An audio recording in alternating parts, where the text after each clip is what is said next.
يزعم علماء الشيعة أن الأئمة يتحكمون في جميع ذرات الكون، لو أرادوا أن يخلعوا الجبال من أماكنها أو يضربوا الآلاف بضربة واحدة لفعلوا، ومع ذلك يتهمون آل البيت عياذا بالله بالجبن والدياثة. فخرج المعمم أحمد سلمان وقال أن الإمام العسكري ترك الرجال الأعداء من بني العباس يفحصون نساءه، يدخلون يفحصون نساء الإمام ليعلموا هل بهم حمل أم لا.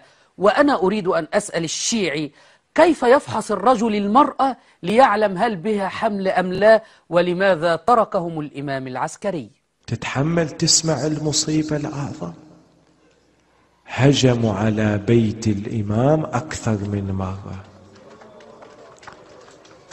بل كانوا يفحصون نساءه. ترى عظيمة المصيبة، يريدوا يتأكدوا هناك حمل أو لا للإمام ابن أو لا.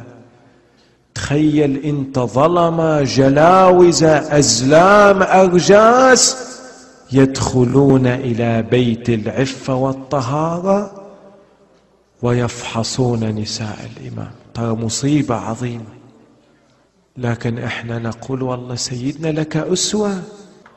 إذا القوم دخلوا بيت جدك أمير المؤمنين، إذا هم فحصوا زوجاتك ماذا فعلوا بالزهراء؟ فمذ رأوها عصروها عصرا. ثم يقول للإمام العسكري: أيها الإمام، اقتدي بجدك علي بن أبي طالب، فقد ضربوا زوجته الزهراء وعصروها بين الباب والحائط ولم يفعل شيء علي بن أبي طالب، كان ساكتا. فهل هذا حب لأهل بيت رسول الله صلى الله عليه وسلم؟ الحكم لك أيها الشيعي.